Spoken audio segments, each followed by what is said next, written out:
Warning: viewers' discretion is advised, as this may contain mature, triggering content. Story prompt: Cafe. Title: Relax, enjoy, you're our mill. It is said there is a little cafe that started up, and that anyone who goes to this cafe always leaves feeling refreshed and happy. Strange, right? No, not at all when the ones running the cafe are actually emo-pyres. Never heard of us? That's fine. I'll give you all a brief introduction. We are emotional vampires, and no, that does not mean we are drama queens. We feed off of emotions, manipulate them. Some of my kind can actually feed off souls, but that tends to kill the creature we're feeding from, so it was forbidden a long time ago. I pause for a moment, letting the information sink in. So hello everyone, my name is Carlos, and without further ado, I welcome you to Cafe Blue. Strange name, I know. I've tried getting the boss to change it so many times, but he's so bad at creating names it just got worse. The camera people were chuckling as they followed me inside, one of them speaking up. What made you decide to let the world know you were actually a cafe run by vampires? I smirk. Well, since the world already knows about the other supernatural beings, people were starting to get a bit suspicious, and when that happens, our numbers drop. So, how do people know they are actually enjoying the food and drink you provide?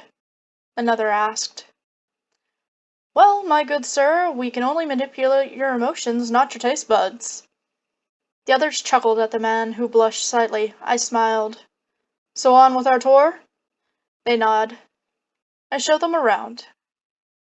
As you can see, those who come here are usually heavily burdened by some sort of emotion, finding themselves here. Sometimes they don't even notice they've arrived at the cafe. I pointed towards a woman who sat in a corner. She was crying. She walked in here crying her eyes out. Her emotions of sadness are so strong that it's taken Val a while to take them away, but I can guarantee you once he is done, she will be as free as a bird. How interesting. And taking these emotions doesn't harm a person? I shake my head. It does not, ma'am. See, unlike Bloods, we emo-pyres also take joy from our customers when their emotions are back to normal. And when I say that, I don't mean that we make them happy just to suck the joy out of them. I mean, we are generally happy to help people. It's something like a mutual exchange between us. We take the emotions that are too much for you to handle and make them almost vanish, replacing them with something better and giving you a clearer mind. They nodded. I have a question. I nod, turning my eyes to the rather nervous woman. Go ahead. The girl looked to the floor, clearly even more nervous now that my attention was on her. I reached my hand out for her to take. Shall I show you what I mean? Her nervousness increased, and I smiled. Simply take my hand.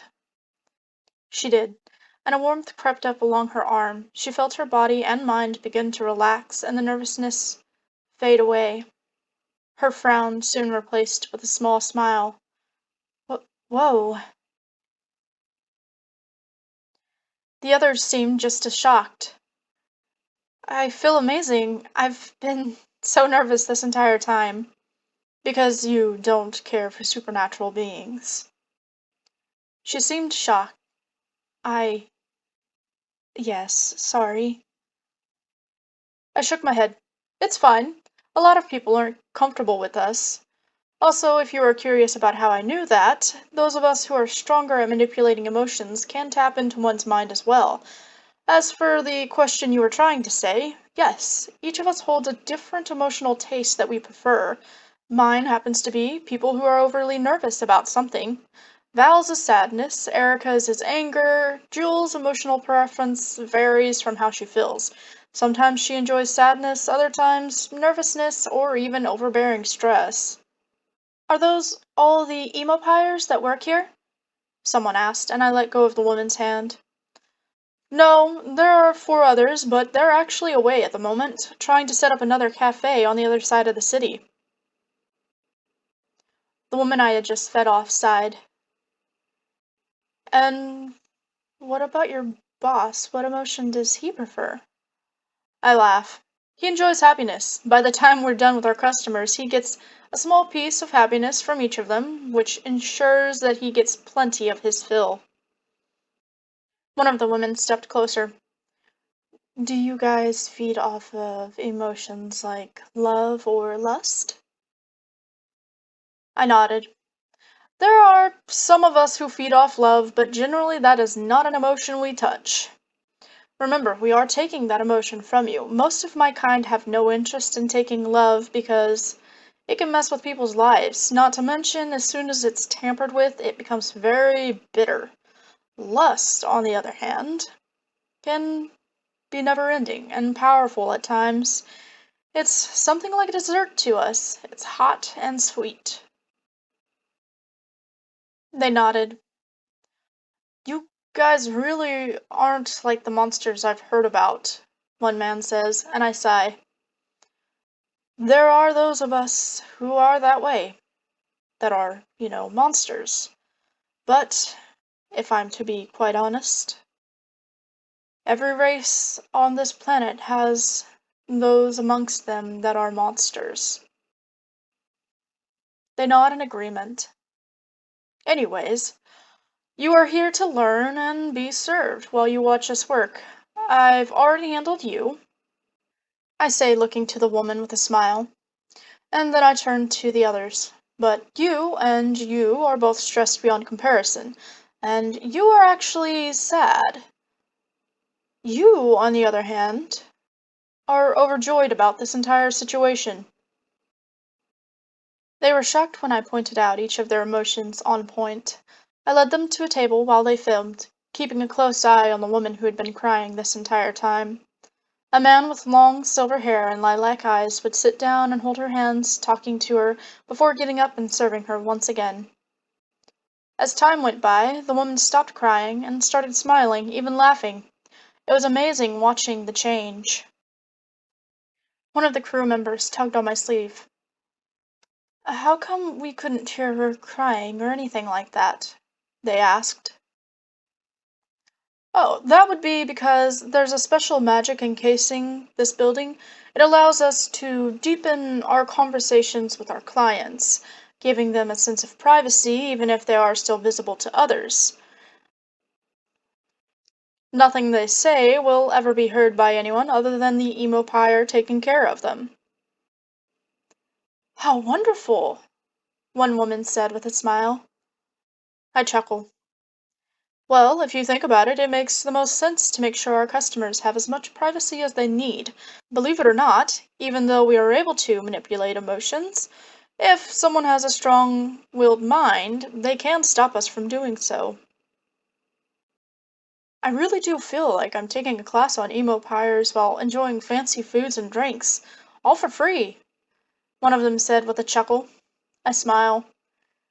Well, in a sense, this helps us promote our cafe while also helping people understand that not all of us are evil or monsters.